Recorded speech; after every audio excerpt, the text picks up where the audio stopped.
What's up, everyone, and thank you for tuning in to another episode of the Fourth Quarter Christianity Podcast, episode 17.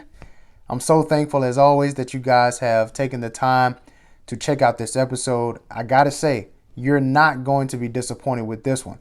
Today, we're talking about Greek life, fraternities, and sororities, and it's very exciting to say the least. If you have no idea what Greek life is, we have two very qualified people to talk about Greek life. Obviously, these two individuals are going to talk about their respective groups, and please understand that the things that they say is not the governing standard of all fraternities and or sororities. Today we have with us Cam Ward, a good friend of mine, a brother. We grew up together in Alabama and we went to school together. We played sports together. Man, one time I spent the entire summer over his house. We had a good time together. His parents are like parents to me. So definitely appreciate him for joining us in this episode today. Also, we have with us Miss Pam Johnson. Pam is a member of the church here where I'm privileged to serve. She and I are fostering a wonderful relationship with each other, and I'm thankful that she is able to be with us as well. Please don't forget, if you haven't already, to subscribe to the podcast. Follow us on all the social media platforms: Facebook, YouTube, Twitter, Instagram. We try to keep you up to date on different quotes that are said throughout various episodes and also upcoming episodes. Thank you guys so much as always, and now we'll get right into the show with Cam and Pam. It is a mentality that shuns excuses and focuses on what's at stake. A mindset that resolves within itself that you must totally empty yourself to experience victory. A memory that remembers that who and what you are playing for is bigger than you.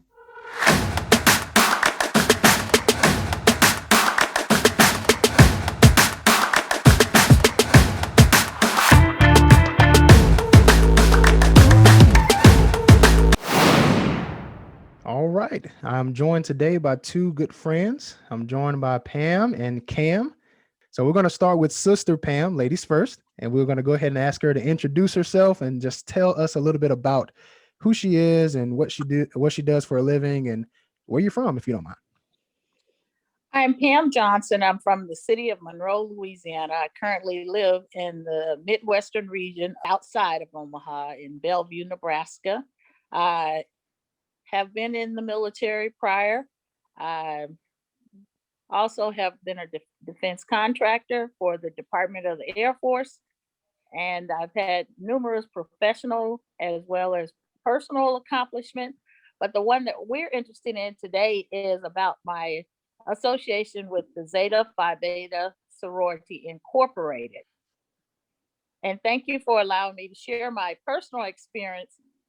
And we also know there are other sororities as well as fraternities that are out there. So I will be concentrating on the Z Phi B community as well as trying to hit the similarities across the D9, Divine Nine for the Greek letter organizations from historically Black colleges and universities. Well, thank you, Sister Pam. I definitely appreciate you making that distinction. Cam, would you go ahead and tell us about yourself and where you're from and what you do for a living? All right. First off, thank you, Dane, for bringing me on. My name is Cameron Ward. Everybody call me Cam.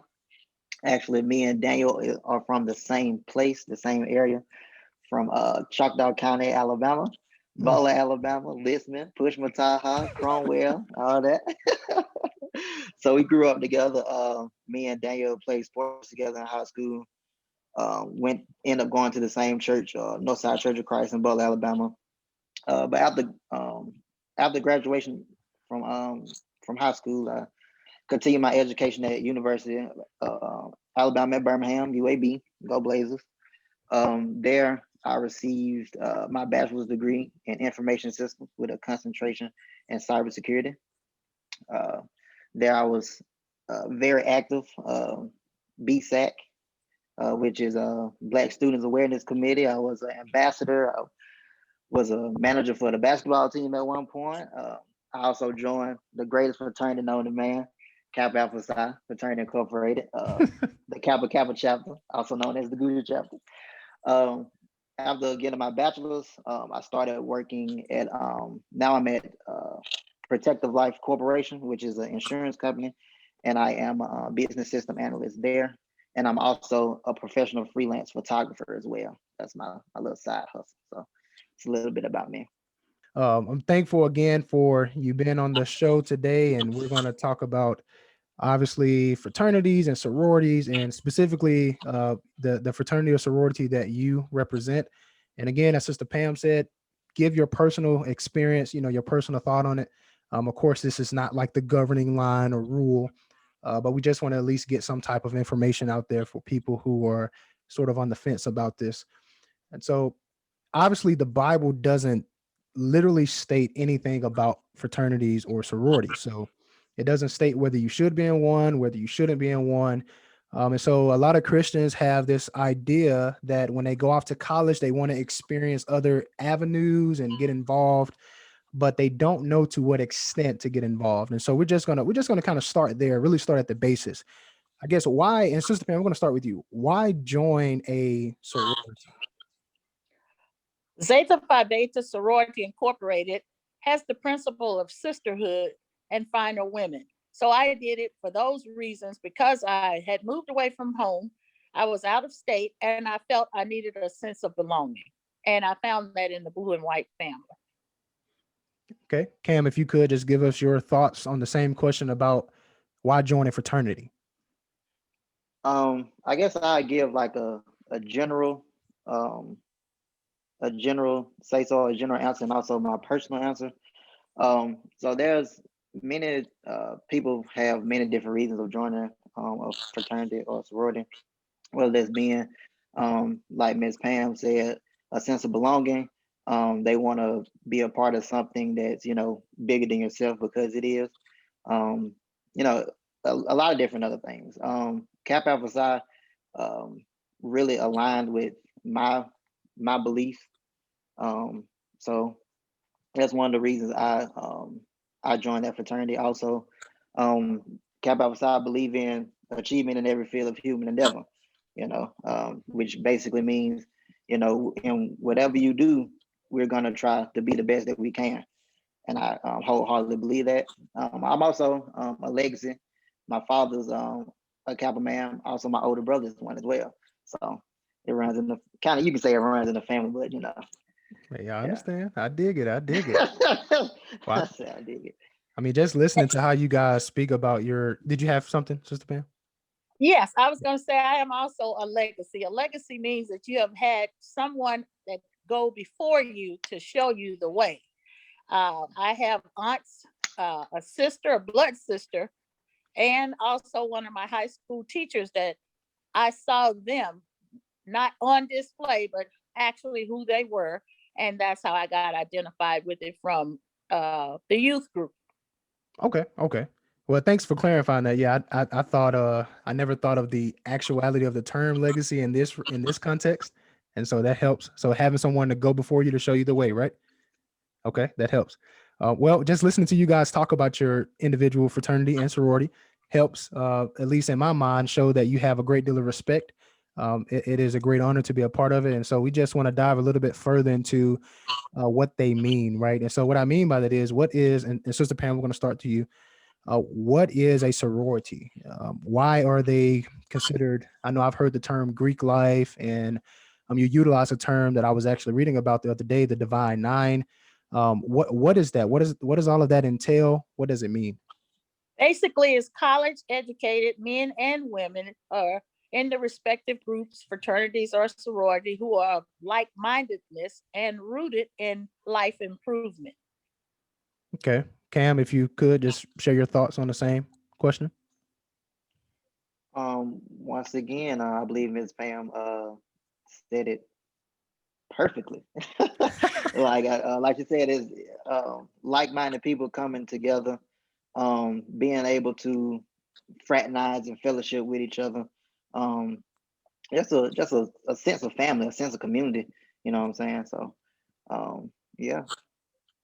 Well, that helps. I mean, like I said, it. So here are some arguments, and I'm just going to throw this sort of like this bone out here in the middle of the conversation, Mhm. right? So here are some arguments that people make. they make these arguments. Well, Christianity or Christians in general are a family.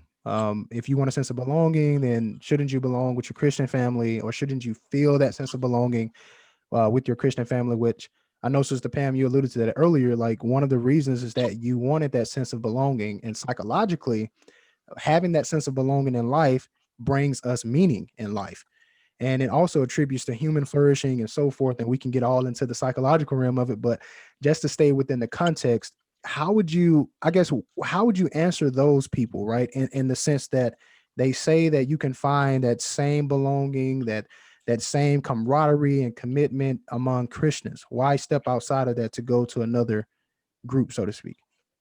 Actually, you're adding to your life experiences by being in a sorority or a fraternity. You're not turning off your Christian life at all. If anything, you're doing more outreach and conducting the principles of the organization that you believe in.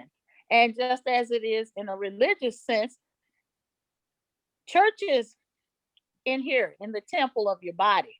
And when you join a sorority or fraternity, some of them have outward things such as what their attire or clothing, or some of them go for branding. And I know that's for a discussion later on.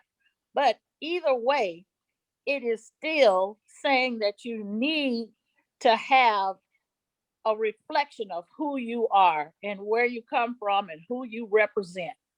Hmm, I like that. That was boy, that was a good answer. I never heard that one before. She's on fire. That was nice. That was nice. She's on Yeah, fire. that was. I mean, seriously, you cleared up some. I've had like a bunch of thoughts running through my mind on that, and just trying to figure out how I would answer it, being a person who's not in a fraternity and or having no outside knowledge about it or anything like that. So, but anyway, not going to take from the time. Cam, could you allude to it? And I just asked the question over. There are some people who would give the argument saying that you can have the same sense of belonging in Christianity, and so essentially, why step outside of that to join a fraternity to look for what you have in Christianity? Um, I mean, I would say, um, you know, um, I mean, there's nothing wrong with, having your Christian, your Christian family there. Um, y'all all have the same beliefs and, believe in the Lord, but like Miss Pam said, like that's adding to your life. You know what I'm saying? That's just like, if I have you as a friend, you got everything I need as a friend. So why not? Well, oh, I can't go make another friend because you have that all I need. As a friend, I can Right. think that's kind of like in the same sense. Like, it's something new. It's something that's another experience, another component, I guess. Just being able to do something new, see what that has to offer, and see what they have to offer. You know, And oh, sorry, go ahead. fraternities, they good. And fraternities, the word is they each have their own thing they can offer you, and like Miss Pam said, to give you like um, a reflection of yourself. So yeah. You know, one thing I thought about that was pretty, I guess, mind blowing to me is when I think, Sister Pam, you stated that it is an outward reflection of yourself. It's almost like, in my mind, I think of it like, okay, I am a Christian, but I have things that I'm interested in. That doesn't necessarily have to be sinful things, right? But I have things that I'm interested in. Like for me, I know, like, I played sports growing up in high school. I go to the gym now. I love working out. I love being among the weight room and the gym atmosphere. Love playing basketball, all of those things, right? And I try to go out and meet new people. I love talking to people. I'm a people's person. And one thing that you alluded to was it's a chance to meet and reach new people. And I think that's something that may be overlooked a lot because you're just, when I just say you, but people in general, especially Christians, may just be too focused on the idea of, well, this person is in a fraternity or a sorority. What are they doing? Are they trying to talk to people? Are they trying to reach people? And so I think all of those can be taken into consideration when we as we continue on throughout the episode. So we're going to come back to that, but I want to get to the next question here. How did fraternities and sororities originate? And Sister Pam, we're going to go to you first. How did sororities originate? Historically, in the Black colleges and universities, they also came about because we were excluded or not allowed to be a part of our counterpart universities and colleges. So not only did universities come about, they had to have a sense of life outside of the classroom. And the Greek life is what sororities and fraternities came about because they needed to show that we had educated and melanated folks. Melanated, love it. Yeah, gotta have some melanin in there. I love it. I Oh love yeah. it. All right, Cam, I'm going to defer to you. How did fraternities originate? Um, so fraternities um, originated from basically blacks not being able to, because back in the day, you know how slavery is and how segregation works or whatever. So, you know, our white counterparts used to have organizations, and we wasn't allowed to join those groups. So black men and women came together and said, okay, since we can't join theirs, we're going to create something for ourselves. So Okay. creating a safe space so we can conjugate and fraternize, um, you know, and be amongst each other. So that's where they originated from. Us um, having our own sense of community, our own sense of family. So yeah. And it's not to say that we are an exclusionary group. It's just Hmm. that that's how the cards came out in the early 1900s. That's just history that Yeah. is factual. Okay. Yeah, I mean that totally helps. I mean, obviously, I don't think anyone would argue that slavery was a thing in this country, right? I mean, Yeah. at least I hope they wouldn't argue that. So definitely, I know that it is a valid reason, at least in my mind, to have African Americans to feel like they belong to something, to have something that they can enjoy and be involved with. One thing that sort of just came into my mind when listening to your response on that, you just referred to it as Greek life. So I know that in Greek mythology and the Greek culture overall, they hold education highly. I mean, it is highly esteemed. And so, is that what's being referenced to when you talk about Greek life? Is it about education? Is that first and foremost primary? How is that? Absolutely, because that is the principle of Zeta Phi Beta sorority and other sororities. It's all on the line of scholarship, sisterly love, service, and finer women. And Okay. those are our exact principles, but I do know from reading and also from sharing my experiences with other sisterhood or in Greekdom that theirs is the similar, is also the same principle or Okay. similar. Okay. Yeah, that definitely helps. So what about this idea of the divine nine? I think I heard that earlier in the conversation. What does that mean? Because when just a person who's not in a fraternity, I automatically think when I hear divine, I think something spiritual. I think of God. I think of the heavenly realm. So what does that mean? Is the divine nine, is this claiming to be some sort of spiritual entity, or what does that mean? To most people's surprise, they do not know that most sororities and fraternities are built on Christian principles. And knowing that, the divine nine means that it's a select group. You are Okay. chosen. You're dues paying. You are a working member. You go and do the outreach in the community. You want to solve or correct some of the problems that are in society. And in other words, you want to be a part of the solution and not the problem itself. And the divine image is the overarching organization that comes about to help us on a national panhellenic level so that all Greek letter organizations and fraternities, sororities are speaking from the same book. Just as in the Mm, church, the Bible is our set of instructions. In the Greek life, we have our bylaws. okay. So like if I'm understanding this correctly, it almost seems that being in a sorority or fraternity would almost enhance your life as a Christian. It's almost like you're doing double what you're expected to do as a Christian, right? It's almost like you're doing double the service. Like you're expected to serve in a fraternity or sorority, and you're expected to serve as a Christian. So Sir, at least that's what I'm getting right exactly. now. I could be totally confused on that, but that's sort of what it seems like. So, all right, well, I'm getting Exactly. thumbs up. So I guess that is correct. Yeah. Did And you we'll have let more to? Oh, Cam sorry. answer the next two questions because I don't want him to feel slighted in that red and white. I know, man. You fine. You fine. Wait, I was just about to defer to you. Did you have anything else to add to that, like the Divine Nine and the idea of the Greek life? No, I have anything to add to that in that regard, in that point. Okay. Well, Yeah. here's an older problem. I came across this from a I don't know this person too well. I won't mention their name for the sake of privacy, but this person had an issue with hazing in fraternities and sororities, and I know they did preference it because I know they're probably going to go back and listen to this, but they did preference it by saying that I don't know if this occurs now, but I know when I was growing up, it was a hot topic then. It was very prevalent. And so, does hazing in fraternities and sororities exist?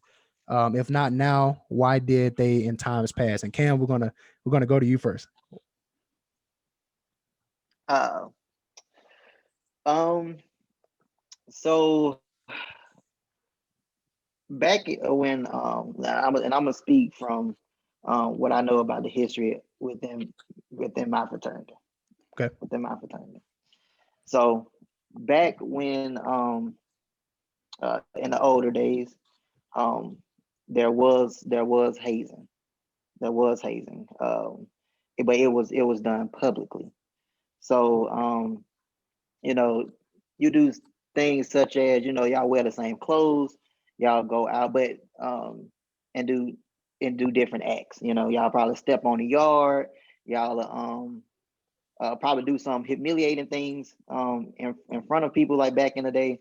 But those things was meant to um, build character, to build humility. You know what I'm saying? Now in a new age, some fraternities does this. It's called underground hazing. Okay. So once the daylight hazing was ceased and no longer uh, I guess outlawed against the law, people start doing it underground. Hmm. Um, Now, like I said, some fraternities do participate in that. You may hear the terms of if you paper or being made. Being made is saying that you've been through that hazing process. Paper is that you just went, you took the paper, you paid your money, you did your test, and you're in. So Okay.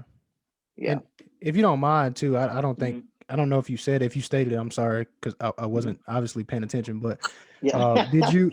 Could you like give the definition of hazing? Like, what is hazing itself? Hazing can be um, I guess a lot of different things. You can haze somebody physically, or you could haze somebody mentally. You feel what I'm Okay. saying? You could, and by physical I mean you can take a beating or something like that. Mentally, you can wear a person out. Like say somebody can tell you to wake up at 4 o'clock in the morning just to go get something to eat, and then somebody else right after that they got you running around. You know what I'm saying? Hazing can be a lot of different things. It's not.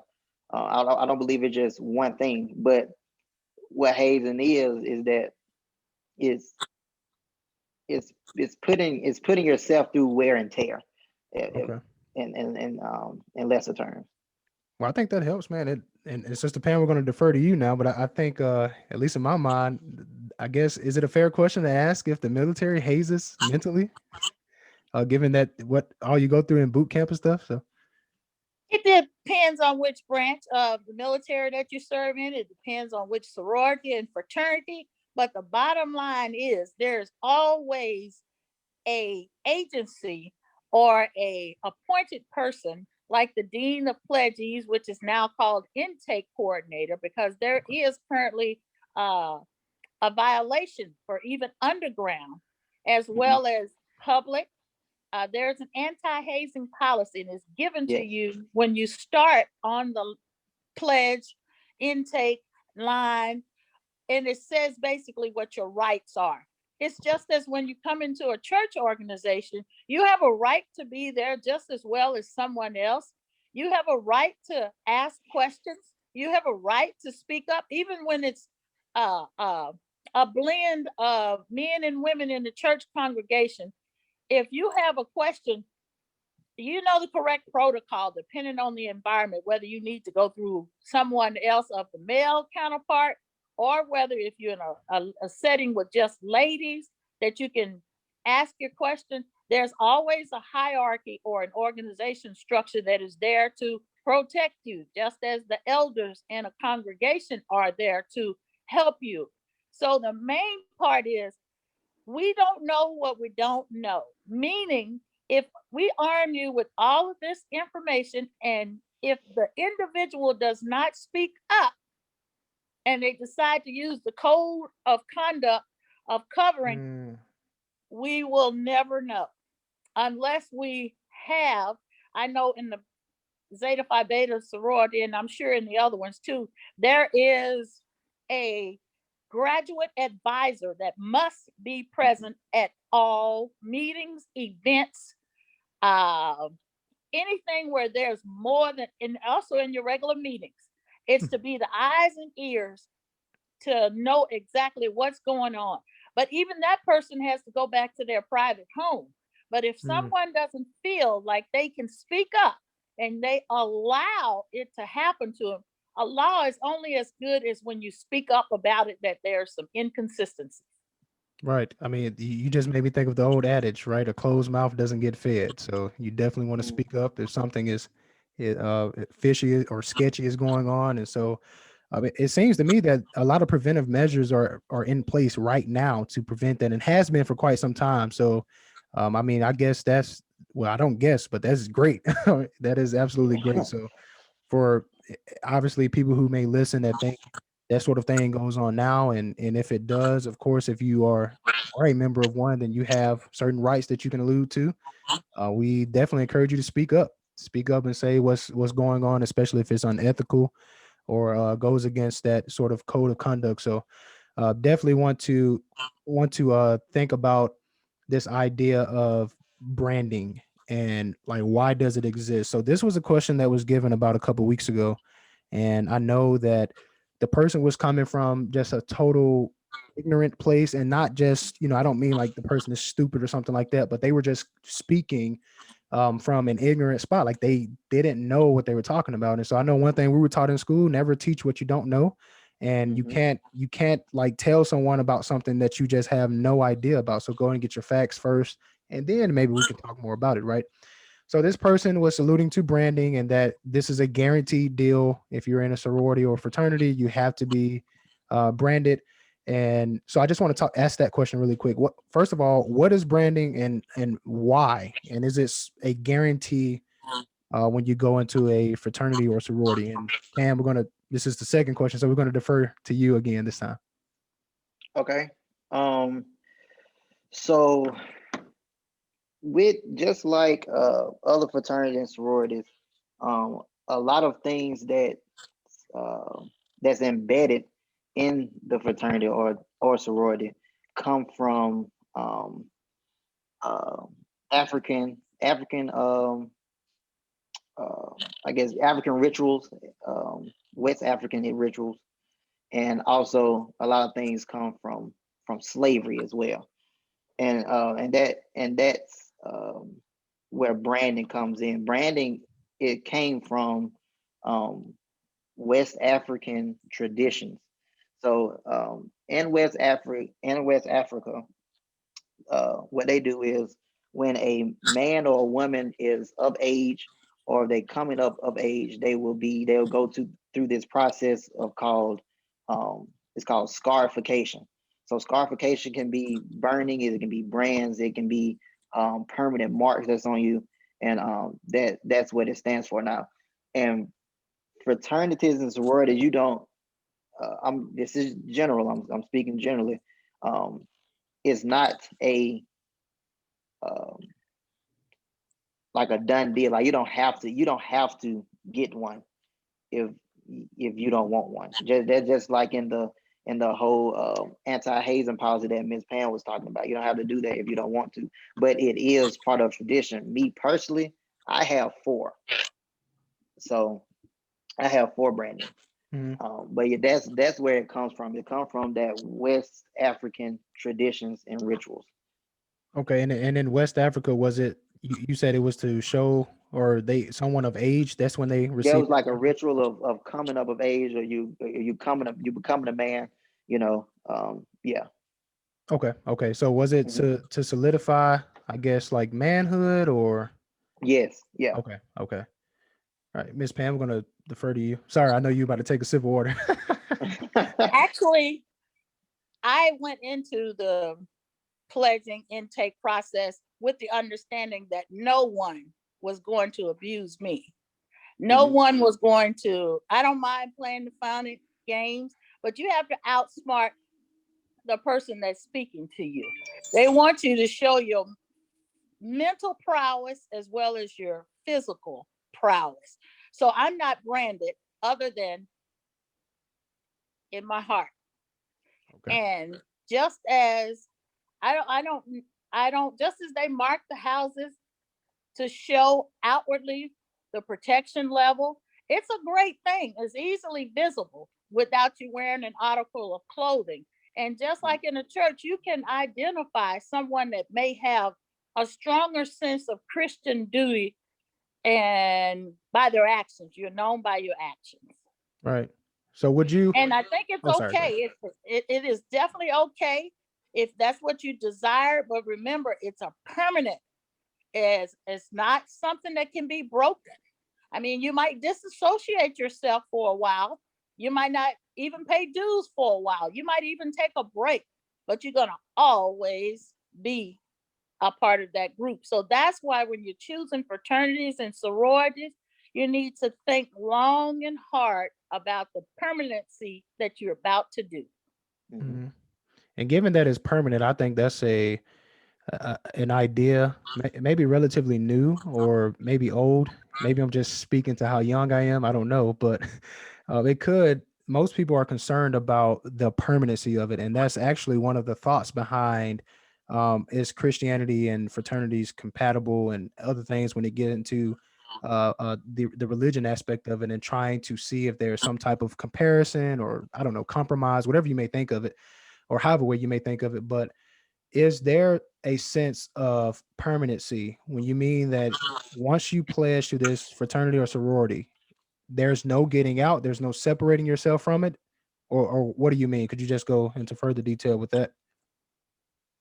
It's like when you a child of God, you're always going to be the son and daughter of a king when you identify yourself as a Christian. When you identify yourself in the Greek community or what they call Greekdom, it is saying that I want you to know that I am a part, I belong, uh, that I am identifying. I wouldn't use the word compatibility with Christianity because that means it's a 1-for-1 correlation. And the reason why I say it's different because in sororities and fraternities, there is still some worldly things that go on. So I wouldn't Mhm. say it is a compatibility, but I will say just as there are 7 days in a week, 365 days in a year, 52 weeks in a year, etc., there's still going to be that connection or that network that's there. And even if you decide to take a break and decide, hey, I'm just going to work from behind the scenes, which is what I'm Mhm. doing right now as a member of the sorority. I'm not paying active dues. And when you don't pay your dues, you don't have a voice. Now, it doesn't say I can't come to the function. It doesn't say that they're not going to respect me. It's just that I am taking a new step in life where I am now concentrating on being a full time at home wife after 30 plus years in the work environment. And so I decided after I have been balancing work life, home life, uh, parent life, marriage life, uh, Greek life, community life, I just got to bring it down. I understand. Got to scale back. I understand. Cam, how about you? Do you have anything to speak towards that? And the question was the compatibility with Christianity is right. Right, right. Yeah. Yes, sir. Okay. So I want, like Miss Pam said, is not is a connection, but I'm not gonna say it's compatible. Um, like she said, there are things that um in Greek life that can be sinful, but you do not have to um you do not have to condone in those things. Just like Miss Pam said, you can. She's working from behind the scenes now. She's not in the action. You can be in a fraternity and still live a godly life. Uh, you don't have to be the person on Main Street.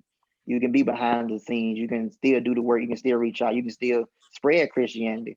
I know in my fraternity in Kappa Alpha Psi, our fraternity is based off Christianity. We have this saying, God, family, school, Kappa. God come first. God, family, second, school slash career, and then Kappa. So you know what I'm saying. I wouldn't say it's compatible, but there is a connection. Okay. And again, thank you for clarifying, because I know just by hearing your responses, the fact that you can sort of disassociate yourself or work from behind the scenes or something of that nature, uh, you don't get that option in Christianity, right? I mean, you can. We know that you can. I think of the prodigal son, at least in my mind. He went away from home, left his father, and of course, his Mhm. father welcomed him back with open arms. But he had to do what? He had to come home. I mean, of course, his father was waiting. The fact that he saw him from afar indicates that he was patiently waiting for the return of his son. But I know I've had this discussion with Christians on a regular basis, really, especially in the time that I was at Memphis. Right, you don't have the option of retiring, so to speak, as a Christian. Mhm. And so I think that's like the number one difference, at least that I heard between your answers. And if you wanted to, any one of you wanted to add more to that, or if not, then I have another good question next. So the next one: how time consuming is joining a fraternity or sorority, and what would you have to sacrifice? And this is the third one. So Ms. Pam, we're gonna jump to you this time. Well, as I alluded to earlier, you have to balance anything that you do, and otherwise you won't get any sleep. And if you're trying to overshine in a sorority or fraternity, there will be the ones that will let you work yourself to the Mm, bone. Mhm. So you have to ask for help, delegate. You have to take on what you can. Uh, Always try to get a coworker. What's the word I'm looking for? A teammate or someone to facilitate with you. Uh, Always try to get a committee with some subcommittees. Don't try to do it in okay. isolation. Just as Mhm. it is in sports, we have to have our team. There's no I in team. Right. And I And think, it's to yeah, answer the question in short, how time consuming is it? However much time you decide. yeah, that's beautiful. Beautiful and short. Yeah. Yeah, that is. Cam? That is. Time. It's a valuable thing. It's a valuable thing. But no, Amen. Yeah. it can be time consuming. Being somebody that recently graduated from undergrad, having that sin or just being a part of the fraternity in that time, it can definitely wear you out between service and between events and between being social and you got official events and all that it can run you out.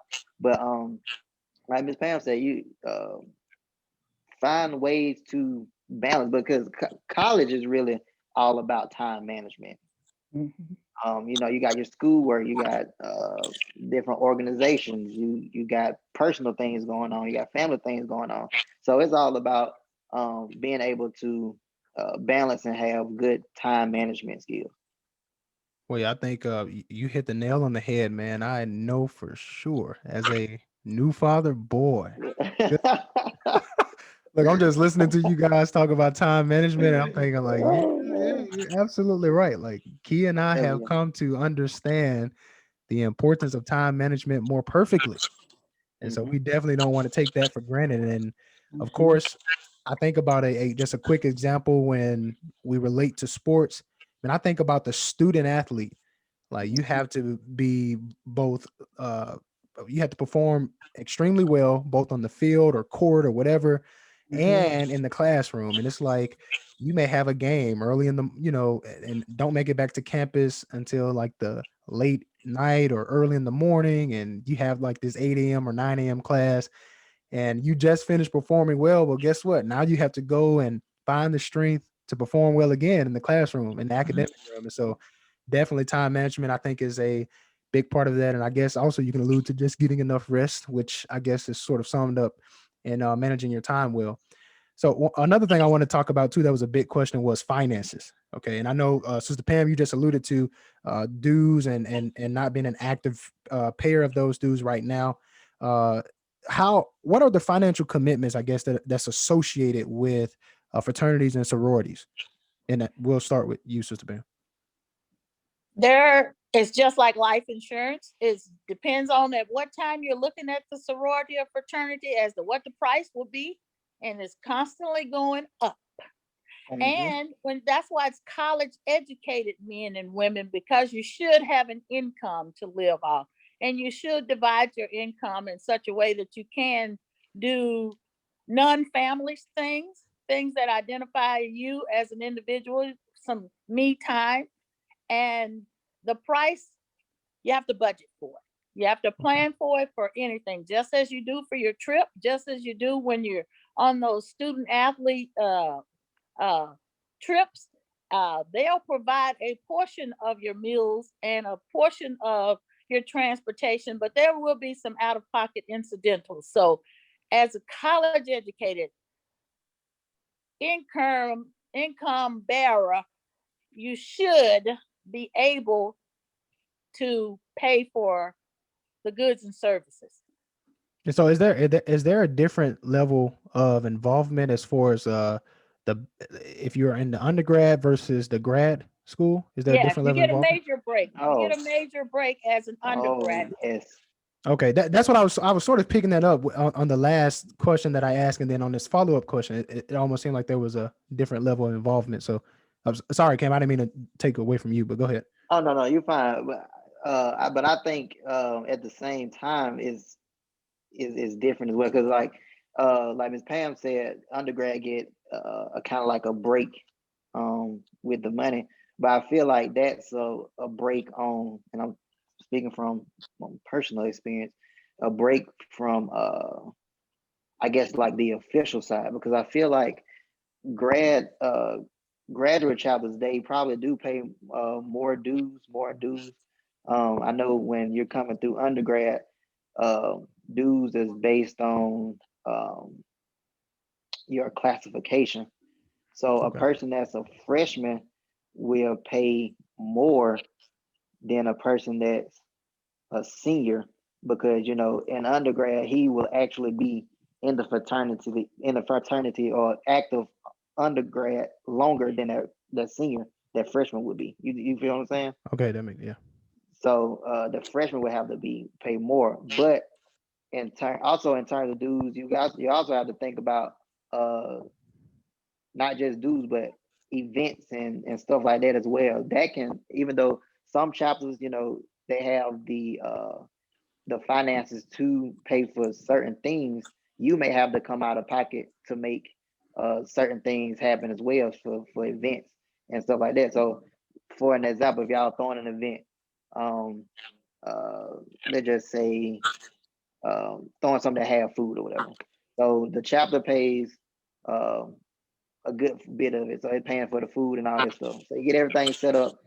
Oh, you forgot the buns, or you forgot the drink, or you forgot this, you forgot that. The child ain't gonna pay for that. You got to dig into your you gonna have to dig into your own pocket. So what I'm saying is like with the unofficial, you spending money officially and unofficially, if that makes sense. You know what I'm saying? That makes sense. So, yeah. Yeah. So these dues, right? Like, I guess, what are they used for? Because I know, like, I think about the church, right? And I think that, we give every first day of the week, which is Sunday. For 1 Corinthians 16:1 is where we get our example for that. But then I think back to like Acts 4, and then I sort of get the context of why they were giving in the first place, where most of the people that came on the day of Pentecost had left their homes, right? So they had no income, they had no clothes, food, anything, and so they gave of their material possessions.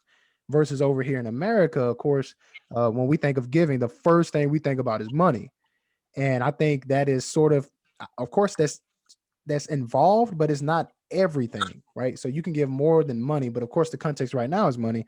And I know for the church in Macedonia, they were given to help those Jews in Jerusalem who could not, make ends meet, so to speak. And so here for the fraternity and sorority, like, what are the dues for, exactly? And we'll start with you, Sister Man. We do have a prescribed set amount each organization does of what the charges are, and it's not equal across the board. Not all women Greek organizations pay the same. And what is covered is the basics plus amenities. And I know that's a generality. And the reason why it's there is because, just as in church, there's a minimal 10% that is asked and expected. In the Greekdom, there is a minimum expectation. And also, if you want the event to turn out, I'll say top notch, if you happen to be the committee person or you're the chairperson, there will be some incidentals that you will have to incur. So Okay. the reason why we're not giving figures exactly, because when I came in, it's going to be way different than this new intake. Yeah.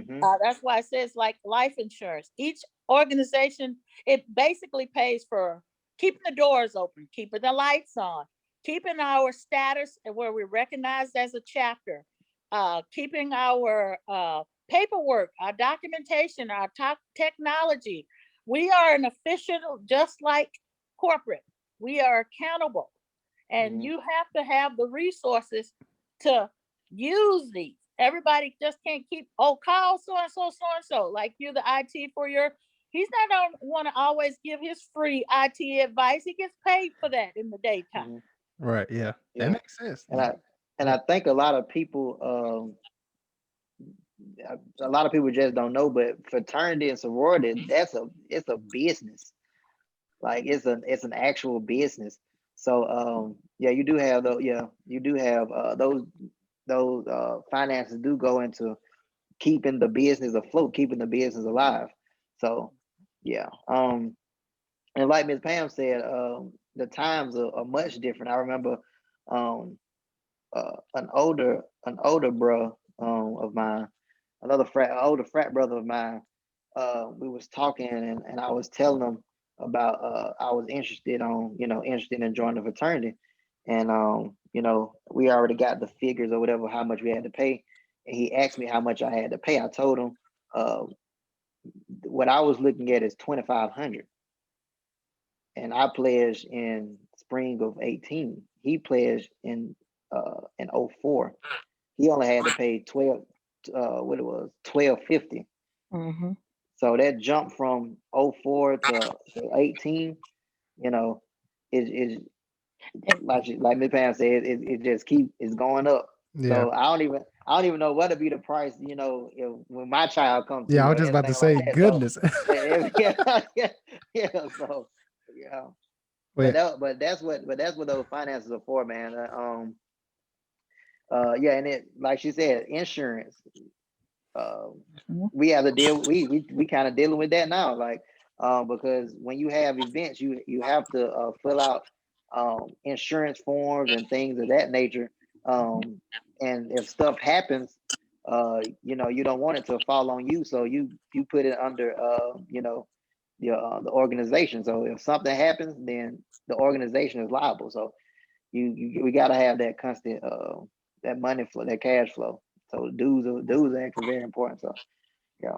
Okay. Miss Yeah, Pam. just as he was saying, there's assets and there are liabilities. Hmm. And if someone makes a claim against you, just as they might against the Church of Christ, there's churches of Christ all over. There's sports organizations all over.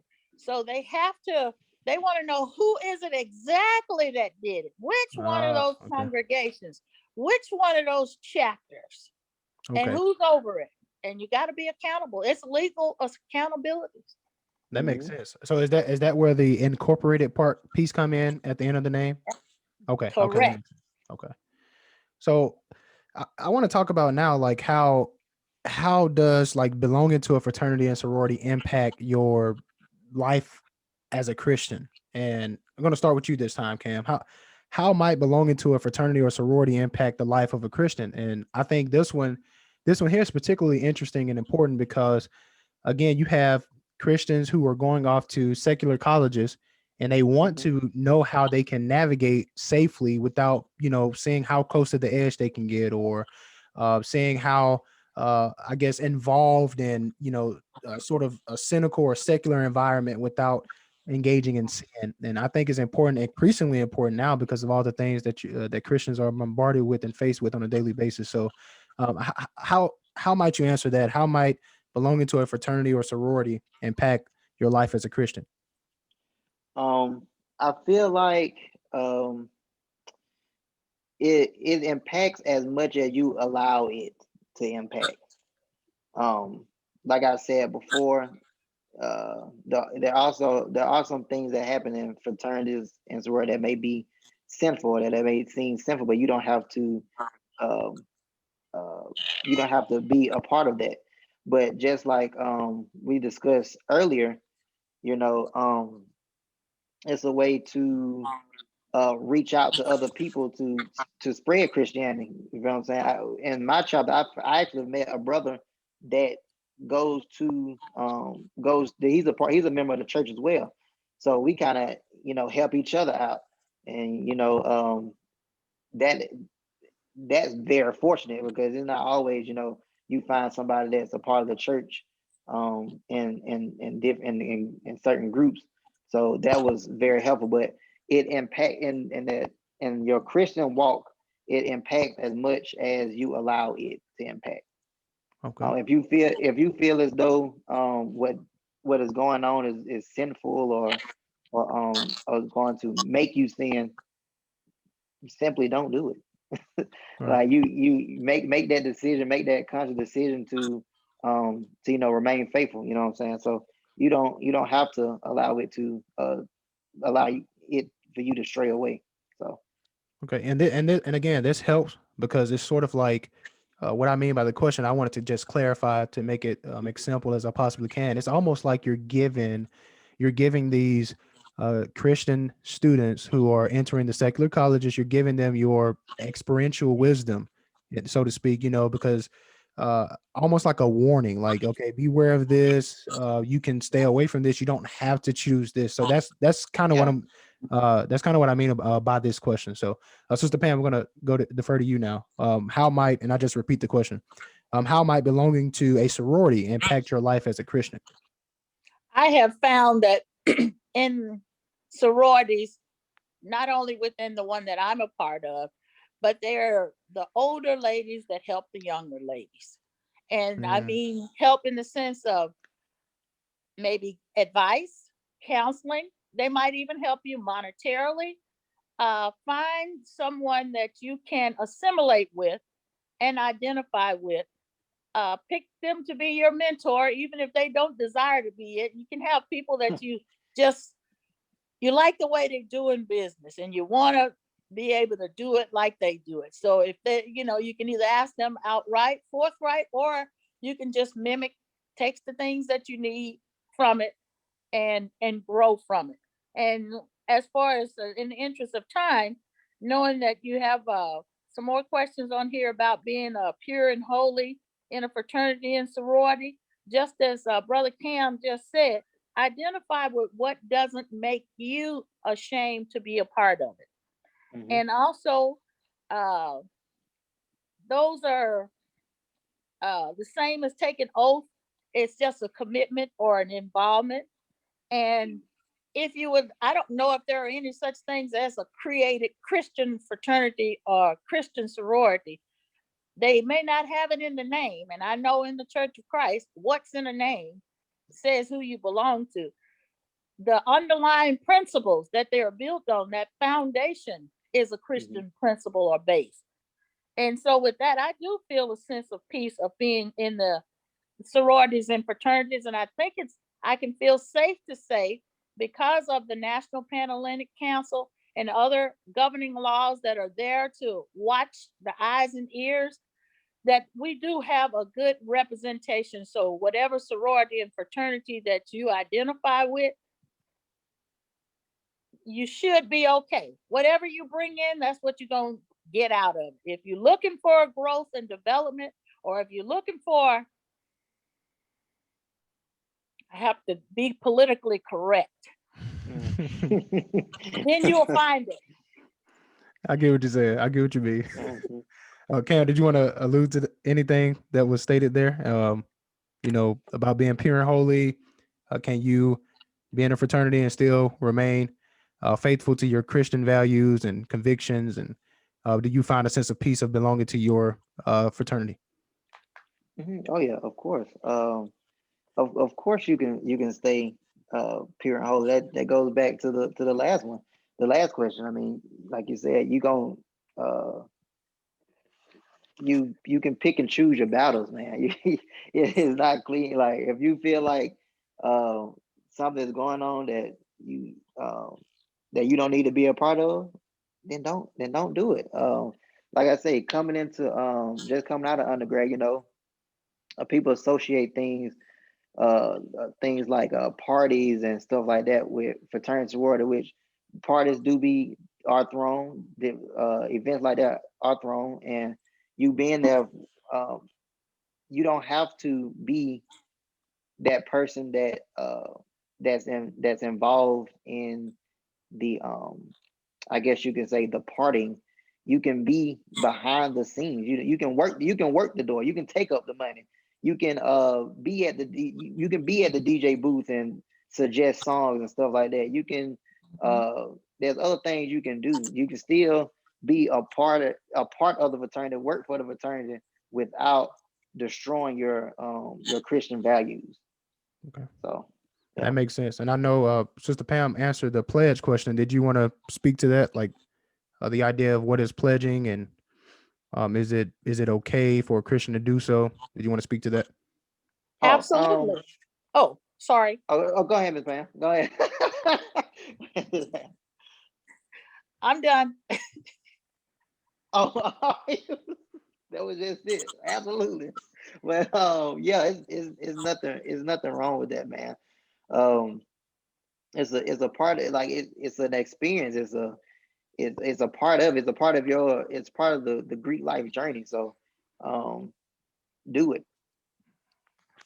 Well, man, I tell you, I have thoroughly appreciated the conversation, and I feel like I have a well working knowledge now, at least a better working knowledge of fraternities and sororities. And definitely thankful that you guys were able to come on and share your experiential wisdom, being that you are members. And Cam, I know you're actively involved and also navigating through school. You're going back to get your master's right now, or Yeah, yeah. okay. Well, kudos to that, man. Congratulations to that. Man, Definitely appreciate happy it. for you. I always knew you was an educated man coming through Hey, school, and man. then we got an educated sister, Miss Pam, on here. I told her I read her bio. It was amazing, dude. I'm telling you, like, I told her I'm glad to have a caliber woman like her on the podcast. So I'm thankful for Thank you, both of brother. you. Thankful for both of you being on. And before we go, do you have any closing comments, remarks on what we talked about that you may want others to know and to be aware of? Z5 till I die. uh, I would just say for those that are I'm sorry, that's man. good, I wasn't expecting but that one. for those that are on the fence or are contemplating on joining a fraternity or sorority, do it. That's all. Just Do it. It's simple. It's very simple. Do it. But It's gonna add value. It's gonna add a different aspect, a different experience. Like it, joining this fraternity has probably been one of the greatest decisions I've ever made. Mm. So it's made me into the businessman, the professional man that I am today. So just do it. But also do your research. Find something because it is, like we said, it is a commitment. Once you do this, it's a part of your life forever. So be sure that you do your due diligence and find what's best for you, you and only you. I know y'all may end up going with a friend or something like that. Your friend trying to tug you, saying do this, do that, because they doing it. No, do what's gonna the best reflection of you. Well, So thank you so much, that's what man. I'm gonna leave you with. Well, thank you so much. I definitely appreciate both of your comments. And again, I appreciate you so much for coming onto the episode. And you guys heard it from, again, people who are actively involved. They are involved in a fraternity or sorority. And so I hope this episode has been a blessing for you. And again, thank Miss Pam and our brother Cam so much for being on the show today. I don't believe this come as a surprise to any of us. When you think about college, college is usually a time of self-discovery. It's that time where people embark on this arduous journey of finding their place in the world, finding out exactly their position, what they're supposed to be doing, and stuff like that. And so, considering that so many emerging adults are lost and confused about who they are, what they want to be, and what direction to go in, hence the reason why so many of us change our majors in college, the number one thing we crave is acceptance.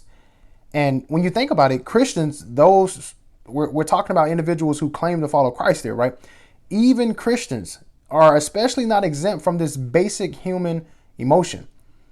And I think that it is understandable, at least to some extent, as to why even Christians would seek acceptance. So I hope this episode has been helpful to you. If it has, please let me know that so I can let our guest speakers know. They work so hard to do and to do this sort of thing, and it's very nerve-wracking, and also to deliver the quality messages that they have. May God continue to bless you and all your future endeavors. Thank you so much. Peace.